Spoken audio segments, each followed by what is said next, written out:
Hey, good morning, everybody. It is Saturday morning. It's Multifamily Unplugged, and I'm excited about being here today. So, what I always say is go wake somebody up, rattle their cage, stick a cup of coffee in their hand, and get them here. We're going to go live here, and we are going to talk with Tina Thomas from Tina Thomas Design today. Interesting processes around design for multifamily and your real estate needs. Really an interesting conversation that we'll have. So before we get going and before I bring Tina in, though, what I'd like to do is remind you, please go and like us and love us on social media, right? Wherever you hang out, Twitter, LinkedIn, YouTube, follow us, subscribe, and follow our content. We're always bringing something relevant. So if you're looking for multifamily information, multifamily education, there's always something that you can grasp on, whether it's a podcast or something written off a blog.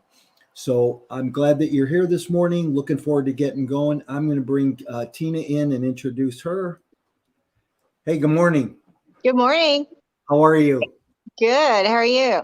I'm good. I know we got to enter your living room here, and we have a living tree behind you in your house, which is just amazing to me. So. And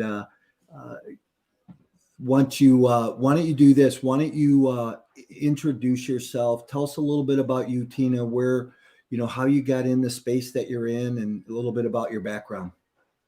All right. Well, I think like a lot of people, your path to your with your career is not necessarily a straight shot.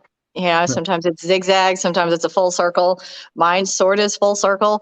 So I actually went to school for architecture and I practiced commercial architecture in the beginning, and aspects of it I absolutely loved. And then there's other parts that just didn't really suit me, I guess. So I got out and I went into sales for a while, which I didn't really love, but again, there's aspects you enjoy. And then I went to a real estate investing class weekend, one of those things that you go to, right? Back in 2016. Okay. And decided that, obviously real estate design, it kind of all goes hand in hand. And so I was intrigued and I got involved and I started doing some flips. And of course, with doing the flips, design side of me came back and I really enjoyed it. And then I started finding that, a lot of people that get into real estate investing, they don't have any background in housing, much less commercial, like when you get to multifamily.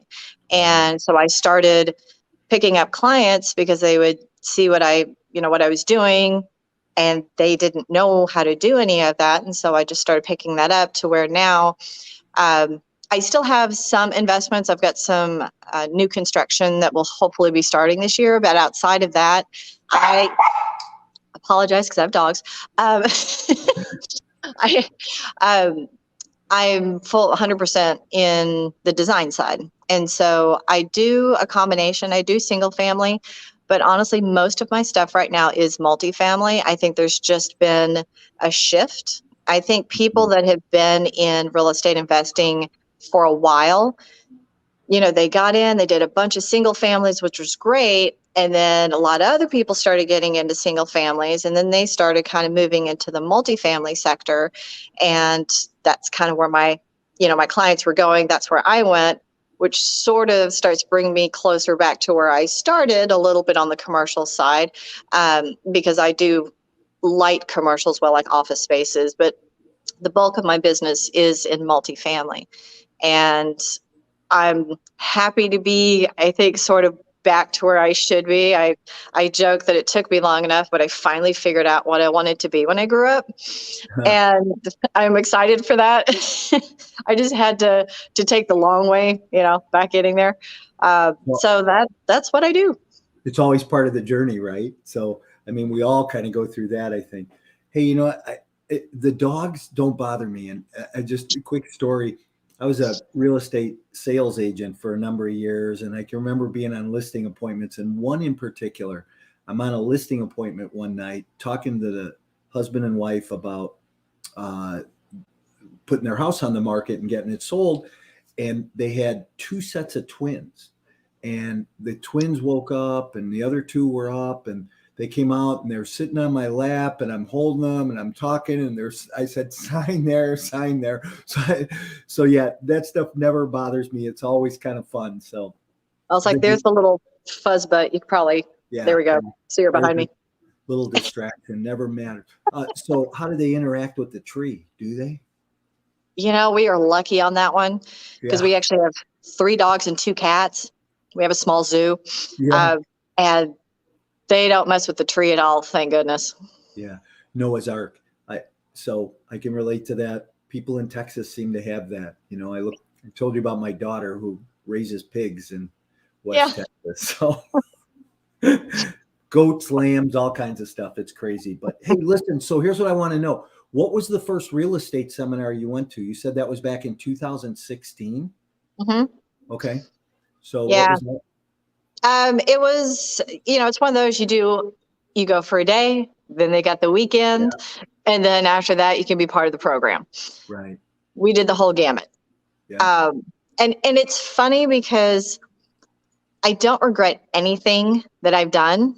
I have spent a pretty penny along the way for education, but I don't think education is ever a bad thing, right? I think a lot of people in our brains, it's like we think education, college, right? And we're like, okay, that's good. You spend money, you go to college. And there's so much more education outside of college. And somehow in our brains, I think all of a sudden it's like, oh, that's a scam. Oh, that's this. Oh, why'd you spend money on that? It's education. Right. You know, it's like whether it's a classroom or it's a group that you're part of, it's still education as long as obviously you're getting the education in the right place. But I mean, I don't regret any of it, all the money along the way, because honestly, I wouldn't be where I'm at right now had I not started on this journey, because I knew nothing about real estate investing. I didn't know this world existed. I knew none of it. And for me, 95% of my business is with real estate investors. Homeowners, very few, case by case basis. I like the business side. I like working with people that it's like, it's not personal. It's not, I don't like that pillow. No, it's, you know, we're here for a reason. It's, you know, obviously you want the best design. You want the clients to walk in the door, whether it's single family, multifamily, right? You want your tenants, you want all that. And that has to do with, let's do what makes sense for the time, for your budget and end result. And I enjoy that. Yeah. You know, what's interesting is I've been in real estate a long time, you know, I'm not even going to say right now, but I remember years ago that design was really specifically for interior, right? And it really, you didn't do it in multifamily, and you very rarely did it in residential. But now today, you know, because an architect did everything back then, right? But today it seems like it's gotten more popular, not only for multifamily, but for residential and office stuff, and just kind of bringing some character, right? One thing I always say is, and I always looked at it that it was always for interior, but it's really for exterior too. And how do you, because I don't have an eye for it, right? So if I pull up and look at something, I go, doesn't look right, but I don't know what to do to it. So I have to get help, right? And that's where you come in, and you know, I say, hey, you know, what are the popular colors? Should we do a color here for that matches what else is going on, or we do something different? How do we bring value to that property by doing it? And then real quick, the one other thing is I've seen a lot of recently is staging, right? Mm-hmm. Interiors. And, you know, I remember when that first started years ago, I was like, God, that's a waste. Why would, you know, and I did a ton of rehabs back then and fix and flips. And I think that if they were staged, they probably just sell faster for more money. So go ahead. Big, you know, I don't know. I don't even know that I have a question in there other than just a statement, right? Yeah, no, and I'm agreeing with all of it. Yeah. On the exterior side, it's funny because on my cards, I actually put interior, exterior, because I feel like I have to let people know, because they do. As soon as if you say design, they automatically either say, oh, you're an interior decorator. I'm like, no. which I'll explain the difference. And then interior designer. And the only reason why I hesitate on that is because I think people get it locked in their brain.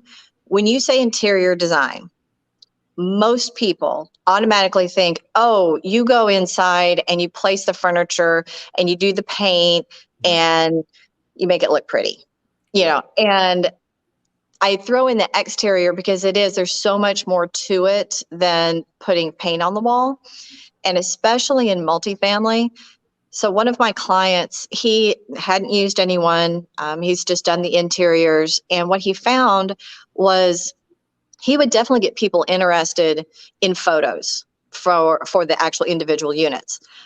But then they'd go drive by to actually go see it, and they'd keep driving because, a lot of your apartments, at least that I work with, they're going from about a class C to B.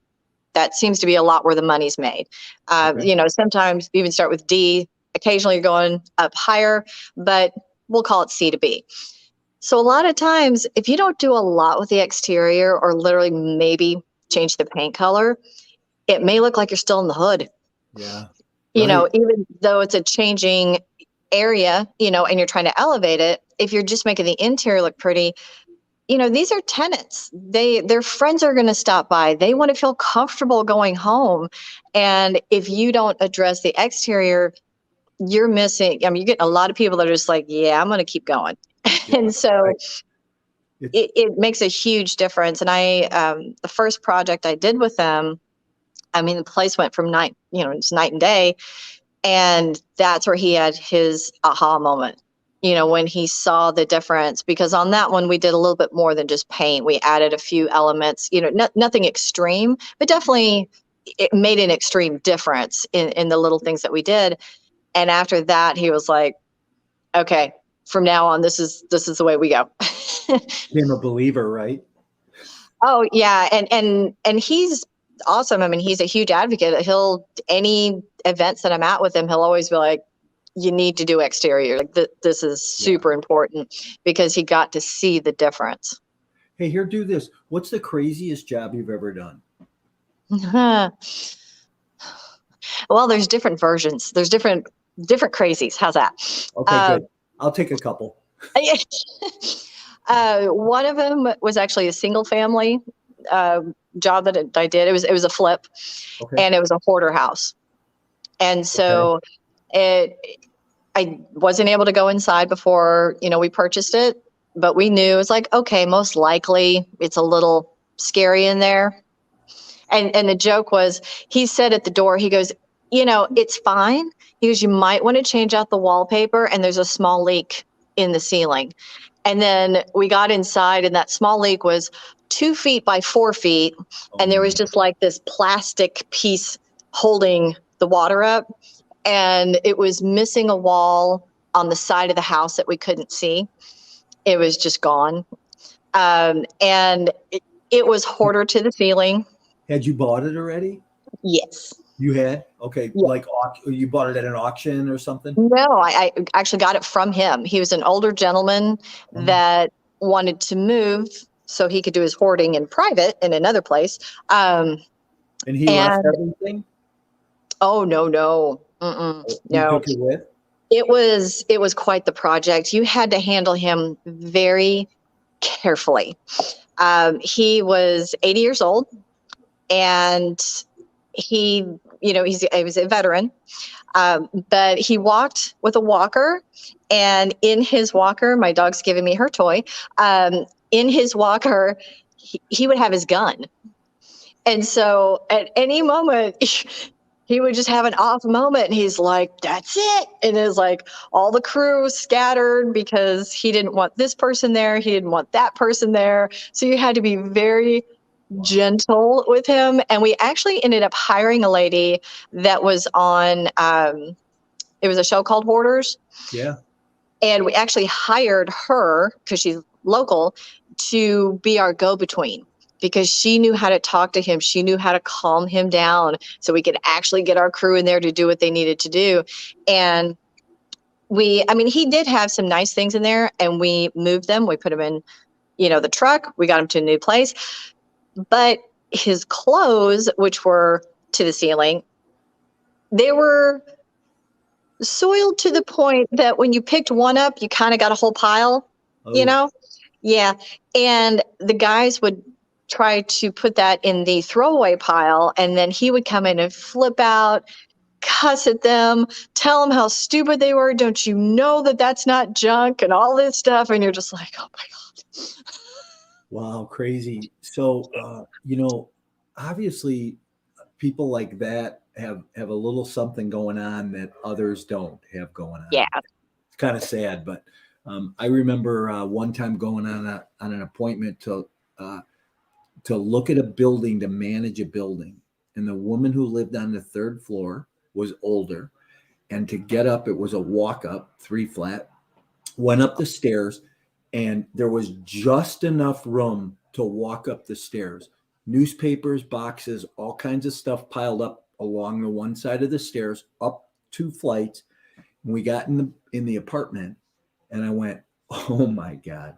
I had never seen so much stuff in boxes piled up, and the kitchen, you couldn't get to the stove or the refrigerator. It was terrible. Yeah. Man, oh man. So I tend to throw things out, but I don't need it anymore. I mean, after you go through something like that, you go home and all of a sudden you're like, yeah, let's just clean that up. Like You you know? get a little bit, well, with as many animals as I have, I am definitely not a neat freak because I would go insane with all Yeah. the fur. But definitely I keep things as tidy as I can. So what did you do to that place then? How long did it take you to get them out and move them out? And how'd you, That was a long process. Um, and that's been quite a few years ago, but it took, trying to think how long. I mean, it took probably almost a month to wow. 100% like have him not keep coming back to the house. And that was the other thing. We moved everything. We got him in his new place, and randomly he would just show up. So it took about a month for him to just not show up. Wow. But it was, and I still absolutely love the house. It was a 50s ranch style, and we added some square footage. So it ended up being about 1,800 square feet, right over 1,800. Mm-hmm. But it was a very usable 1,800 square feet. So it was a 3-2. And my favorite part of that house was in the back. When we got there, the back was so overgrown that you couldn't see dirt. I mean, it was just overgrown. Yeah. And so we cleaned it all up, and there were some bigger trees back there, but unfortunately the biggest one was dead because we had an arborist come out before we did the floor plans. We had an arborist come out and go, what can stay? Like, how are these trees? Right. And unfortunately the big one was dead. And so what we did is I told him, I said, all right, fine, just cut the tree down to a certain point, leave it, we'll address it later. And so that's what we did. We kind of made an L shape out of the back of the house. And the back of the house, I had basically 3 panes of glass, let's say. So you have a sliding door plus a third. So it looked like 3. And right outside there was the dead tree. And it was about 4 feet or so in circumference. So it was a good sized tree. Like I said, Yeah, for sure. I had it cut down. I had a guy come out there and actually take all the bark off, polyurethane it, do all these things to it. And I made a custom top that was a colored concrete with a metal frame. Okay. And I had it kind of cantilevered off the side.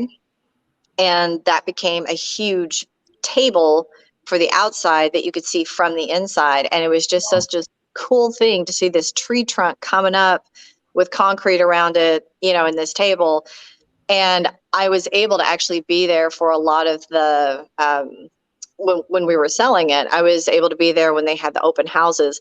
Didn't say who I was just kind of there. Yeah. And it was fun because I got to hear just, feedback. Dog toy. I got to hear feedback from people. And a lot of people mentioned the tree. So it was like, okay, yay. It made me feel good. I feel like I gave it a second life, instead of just chopping it down. What a cool idea. Did you ever, God, there was a book years ago that I used to read to my kids. It was The Giving Tree. Yes, I love Did you that ever read book. that? Yes, I still have it actually. Yeah, I probably got a copy somewhere around, but I always read that to my kids, and it was yeah. So at the end of the book, he repurposed the tree stump, so it was kind of Yeah, cool. my Love that. my brother gave that to me when I was a kid. Big age Okay. gap between us, but he gave that to me, and yeah, I still have it. Honestly, I think every child, every person should read that book. Hmm. Um, Yeah. it's a good one. But yeah, so I gave the tree a second life. Just like Dr. Seuss, it's one of those memorable deals, right? So, hey, listen, Absolutely. where do you think you got your creativity from? The funny thing is, so my sister is very artistic with painting. She can draw, she can paint. That's kind of her version or her way of being creative. Sure. My mom, I know I got it from mom, um, but my mom is really good with little things. Like she made a dollhouse for me when I was a kid. So I had little dollhouses she made, and then she got a kit. But then that kit, I mean, this was basically her dollhouse. It's like the running joke. It was really her dollhouse. But she would make um, little bitty towels. Like she would knit, and she'd make little throws and she'd paint little pots. And she's so good at that kind of stuff. And so it's just interesting in our family, and it's the women, but it's interesting that we all have our creativity, but it's all in different ways. And Yeah. so, like, I have, let's see if I can move this. My sisters, yeah. Wow. That's So pretty my sister cool. did that painting. And Nice. then I've got another one of her paintings. My mom does macrame, and I've got some really cool macrame hangers in the house. So I always try to have some of their creativity part of my house as well. That's cool. So here's what I like about uh, the idea of design around multifamily is I hate when I pull in a parking lot and I see window blinds torn up, Confederate flags, beach towels, and in every other window. And you look around the parking lot, right? And it just Yep. gives no continuity and it doesn't give the feeling of safety or security. And one of the things in the multifamily space that I always wanted to do was provide safe and secure housing for my tenants because, Yep. and my purpose behind that was a lot of single parents at work, their kids are at school, their kids come home from school. I always wanted to make sure that when that door closes behind them, that they were safe, right? That they weren't getting, um, gang recruited and gang banged Yep. and that kind of stuff. Um, so I think a lot of it goes to the appearance, right? Because Oh, if you got a 100%. funnier appearance, you attract different people. You have a better appearance, you attract new people. It's beyond just putting a new banner up on the front gate saying under new management or Oh, you know. 100%. And one of them that I did, along with, so a lot of times when you're renovating, right, you get a property and you want to renovate it. There's a few reasons why you're renovating it. One, yeah, it probably hasn't been taken care of, right? Think your Um, dogs are bad? I live on the boulevard. There's every that's day fun. 4 or 5 sirens go by, so it's good. Um, so you want it to look better. Of course, it's probably not been taken care of. It's just an eyesore. Yep. With that eyesore, there has been the type of tenants that you don't want, right? It's like one attracts the other. It just goes. And so when you're saying you're renovating a place, what you're really saying is, I want to clean it up visually, but I also Mm, want to clean up the tenants, right? And so one of them that I did, it was a smaller complex. It was like 31 doors. So it was just two buildings. And they were in the process of doing that. And it's, started, people could kind of start to see like, oh, there's going to be some nice changes here. And yeah, there were one of the tenants that they kind of let go, uh, found their way back in, tried to, shot up the place a little bit, and, all this stuff. And then finally, because new management as well, but finally they got everything secured, they got all this kind of stuff. And the place is so much different now. It's the tenants that you want. The place is actually still kept up. And this was from, I think, 2018, 2019, somewhere around there is when that project was done. Yeah. And it's still in nice shape. And that one, and I may have told you about this, but we added a pergola in there, and someone that lives there ended up getting married under that pergola because, it was a nice place for him. It was a nice, safe place for him, and they liked where they lived. And that meant the world to me that I'm able to provide that. Because yes, my clients are the real estate investors, but I also have a tendency to look past that because I think about the tenants where it's like, I want them to be able to be like, yeah, I live here. Like, I want them to be surprised that they're able to live there. And so that's kind of my personal goal when I do things is I want those people to be proud of where they live, because you know what, we all make different incomes. It doesn't matter. Either way it goes, it's like if you can have a place that you're proud to call home, that's the best thing there is. Yeah, for sure. It's always I like what you did you get any pictures from the wedding, from them getting I married? didn't, and I tell you what, if it wouldn't have seemed so creepy, I totally would have knocked on her door and asked for it. But I It's was kind of like, funny. It's like, at one sense, you're really giving something back, right? Through the design and that.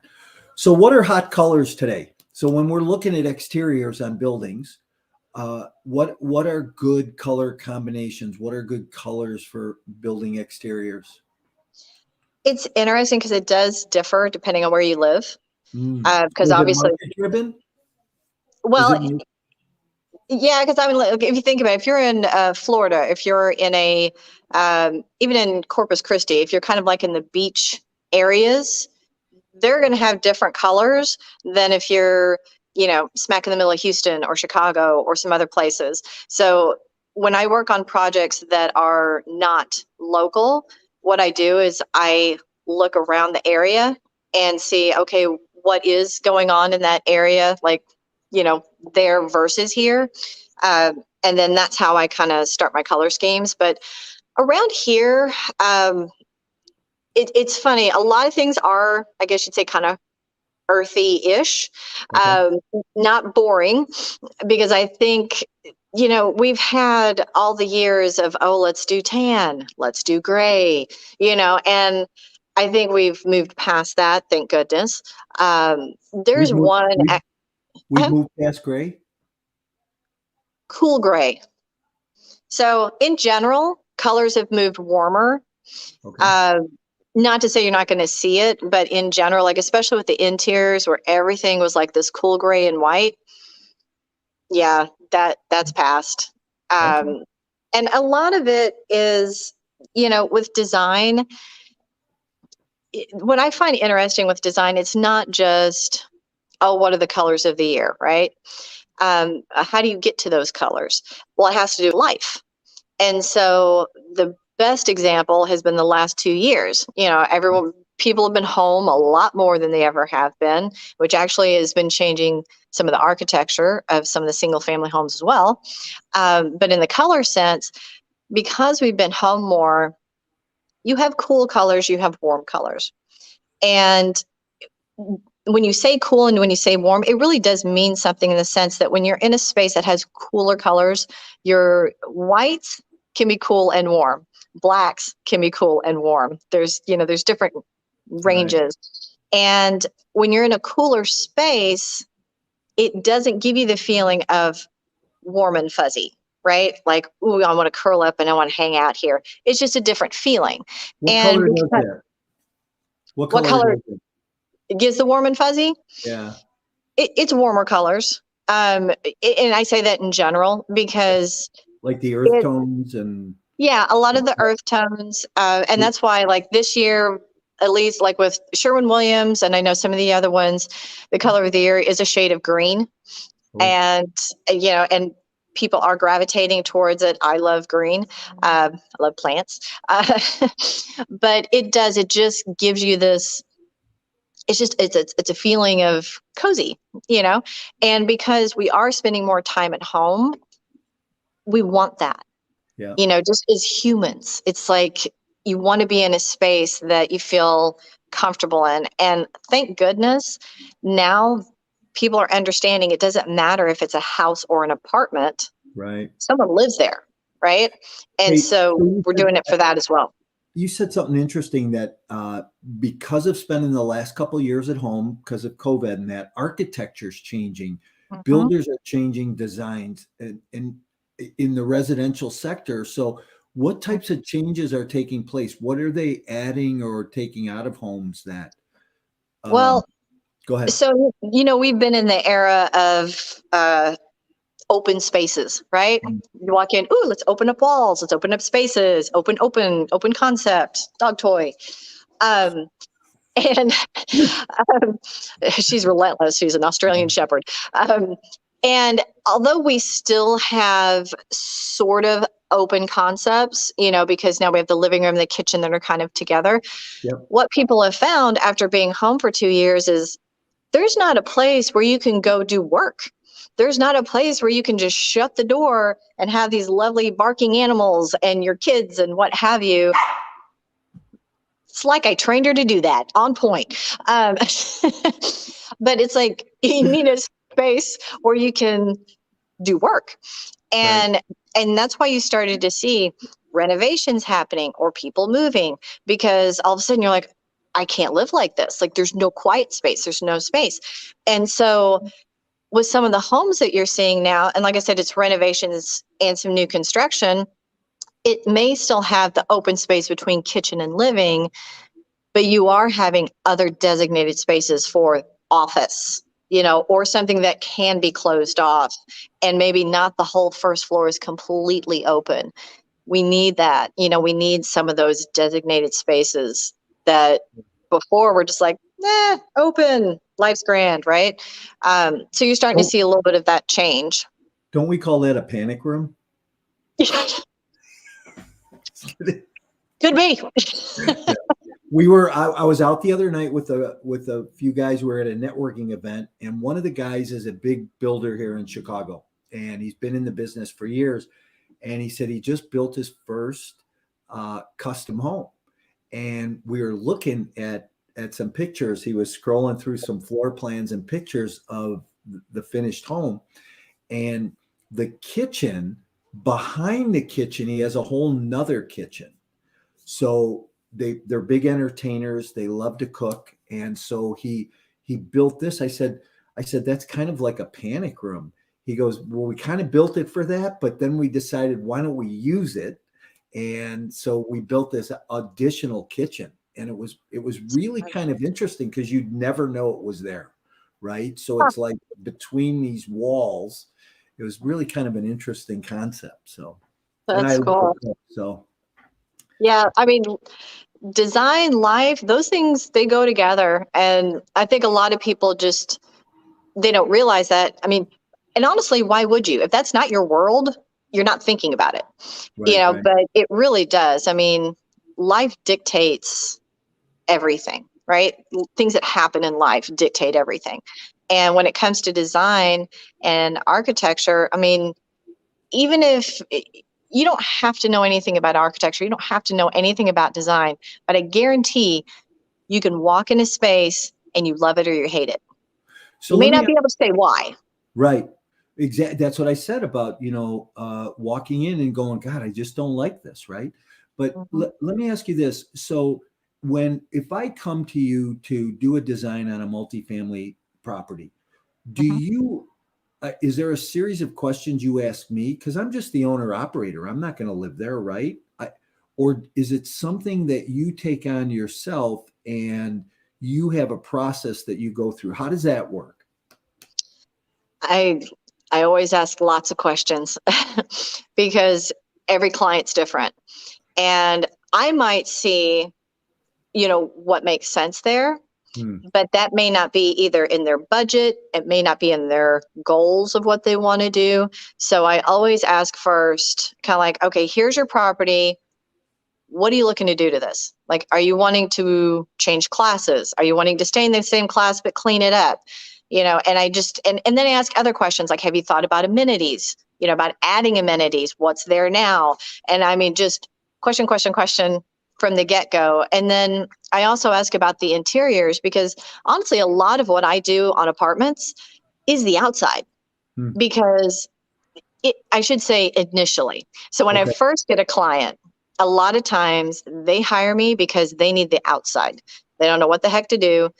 It is a different ball game than the interiors. And so if they haven't used a designer and they've kind of just, they have a package, right? They just got a package that they use for the interiors and they run with it.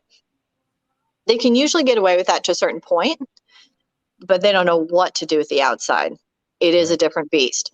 And utilizing spaces, they may see their property and be like, well, what am I going to do? There's no place to add an amenity. There's nothing here. There's nothing there. Most likely there is. Even the smallest things can make a difference of the curb appeal. And, one of them that I was doing, this was like kind of just an initial start design. There's hardly, I mean, they really don't have hardly any green space at all. It's pretty much parking lot, a little bit of greenery. Here's your building. That's it. But even with that, I was like, well, I was like, we can create this cool area, this neat fence design that we can do sort of a graffiti art on, and we can put, bike racks behind it, and, just kind of create that, like he wants to do, like wellness. So create that there. And it's not a very big space, but it's still a spot where we can add something and we can make something cool. Yeah. And so there's usually something somewhere that can be done that visually looks good. Plus it does kind of add at least a little bit of an amenity. And that adds a lot to the value of the property. And then usually after I've worked with them, then the interiors come, or the leasing space and that kind of thing. But usually it's the exterior is my first step with a client. Yeah. Yeah. So interiors, it's always seems to be like new cabinets. What's the style for new cabinets now for that market, and countertops and sinks and then fixtures, lighting, and Yep. So a lot of times that's always been sort of the easier side of it, right? Mhm. What you had mentioned earlier about the 1950s ranch, right? That Mhm. 1950s style, that long ranch with the straight roof. And I always found it kind of cool when somebody did a porch, like they put a dormer on it, kicked the porch out a little bit on it, and put a dormer at the other end. Just kind of gave it some character, right? You took that 1950s ranch and you said, "Hey, let's add some style to this," and then some color, and you go, wow, that's not even the same house anymore.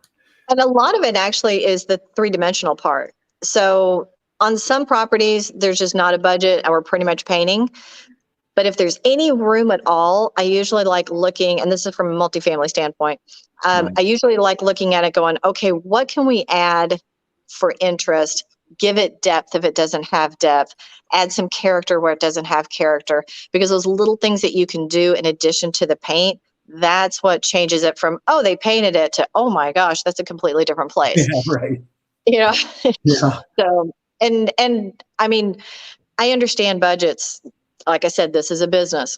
And so those questions happen in the beginning. It's like, it's not necessarily like, give me a dollar amount, because I don't know what you're paying your contractors. I don't, there's a lot of unknowns in that part for me. But what I want to know is big picture. Yeah. The changes you're wanting to make. Are we in the, I just need to throw some paint on this sucker?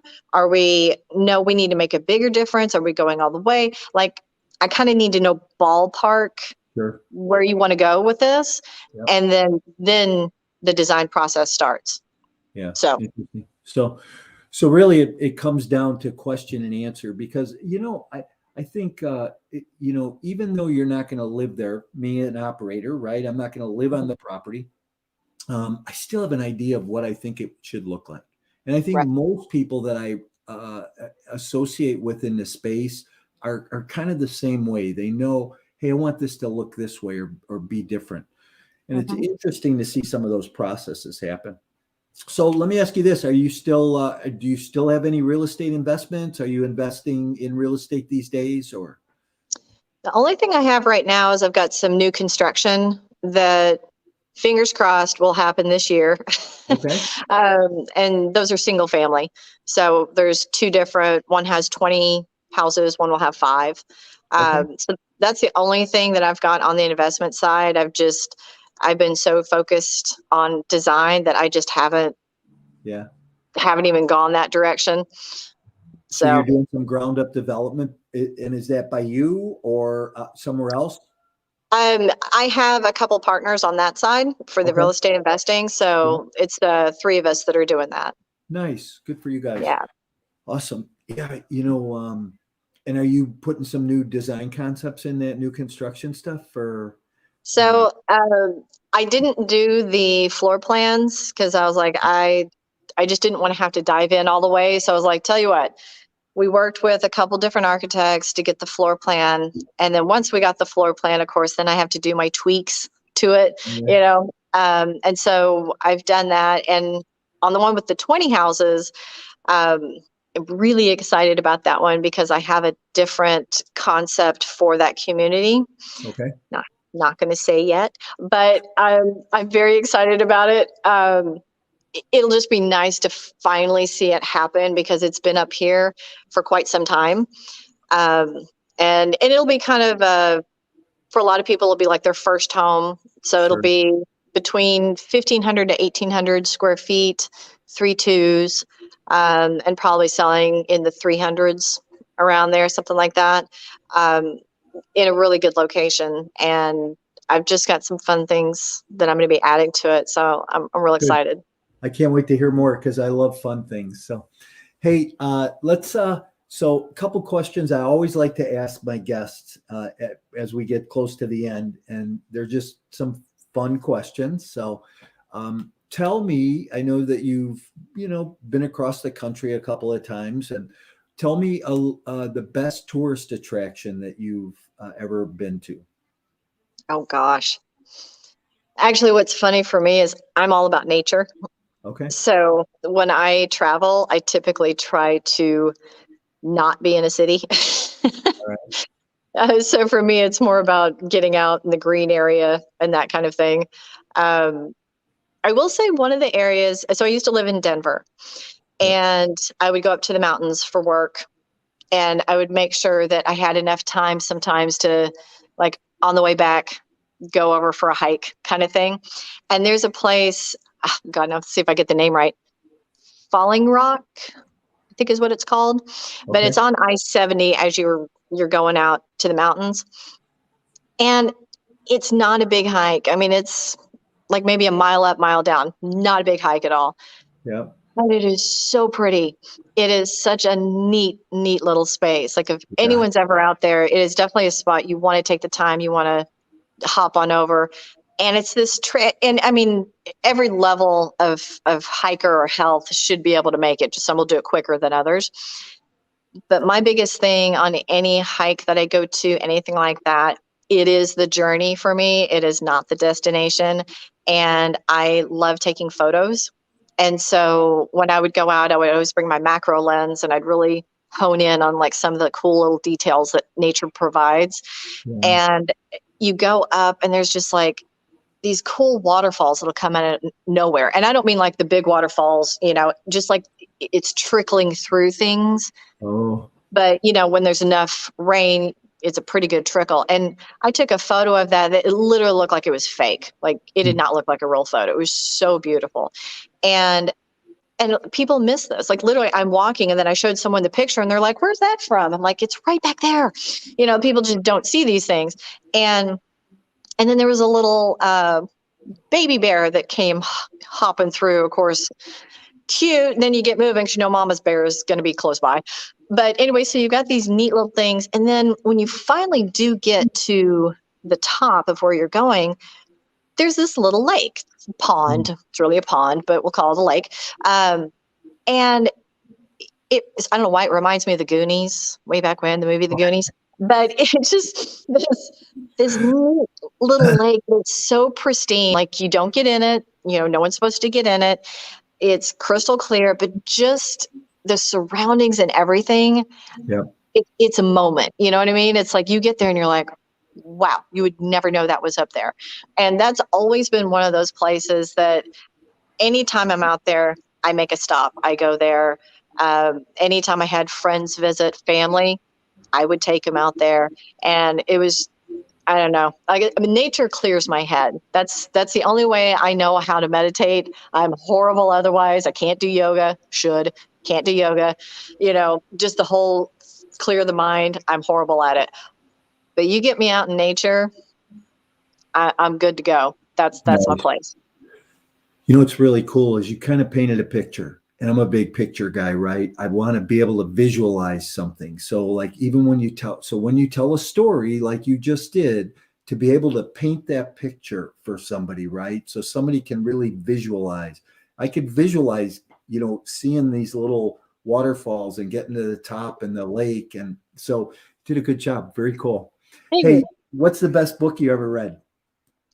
Well, I have a lot, but I actually love the EMyth Revisited. One of my favorites. Yeah. Anyone that is even thinking about going into business, I'm like, read this book.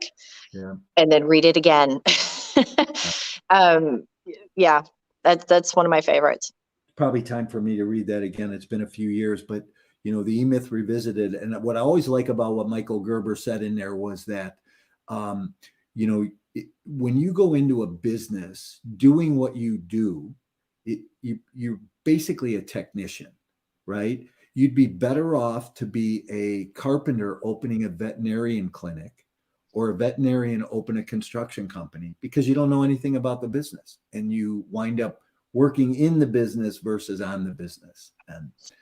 And I have told myself that a few times. And actually, I need to read it again, too, because I'm in a completely different place now than I was when I read it.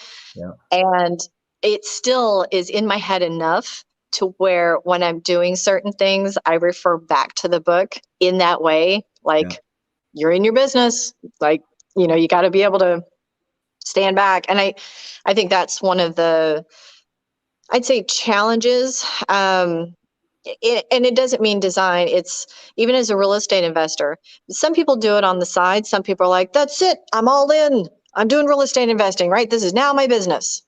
And they don't realize there is a whole business side to it, right? Yeah. There's the act of being a real estate investor, but there's all the other stuff.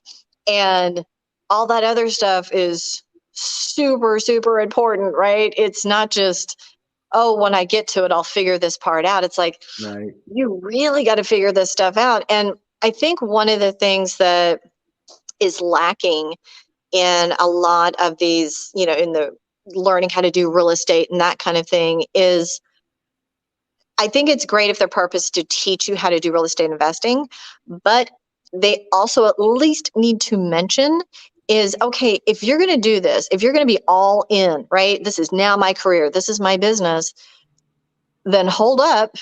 You need to now figure all this other stuff out because it's not just a matter of, oh, just go get an LLC, which is what they tell you a lot of times. Oh, just make sure you just go get an LLC.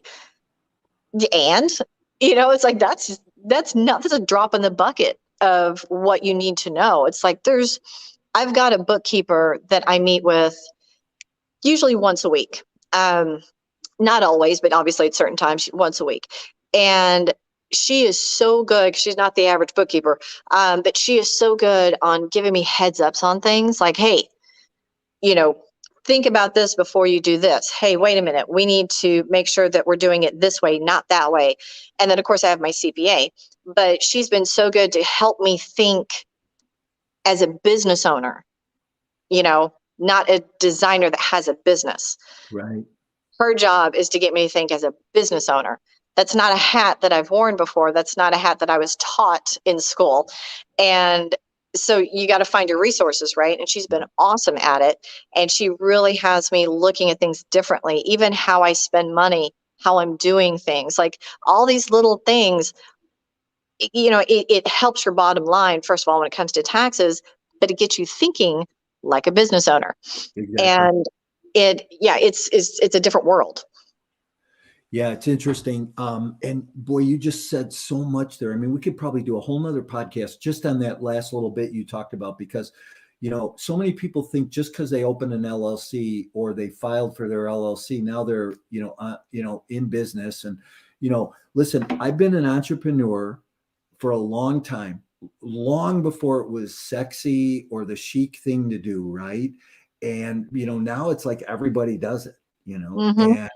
and so right now the world's kind of robust and you can make money doing different things and just being out there, right? I always say it like to the real estate agent who isn't really building their business. They're kind of just answering the phone and they're an order taker right now.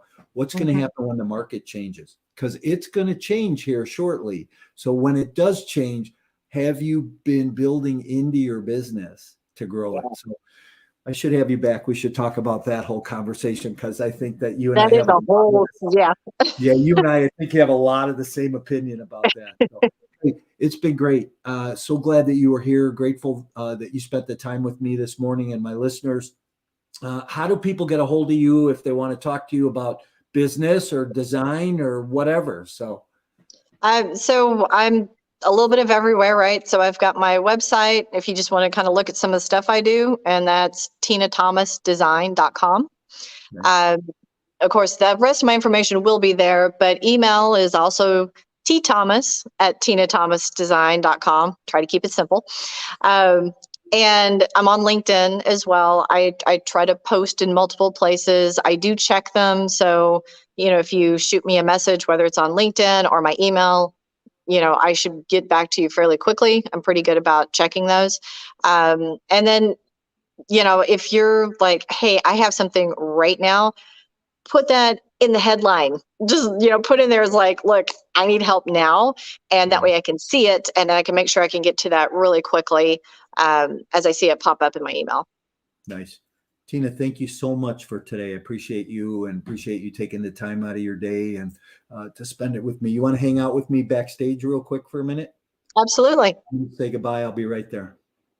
Hey, everybody. Thanks for being here today. That was a great conversation with Tina Thomas we started out talking about design and architecture and creativity around multifamily and how do we change curb appeal. And we wound up talking about business and getting into a conversation around that. And that's what I love. So how's your business today? And what are you doing to grow that?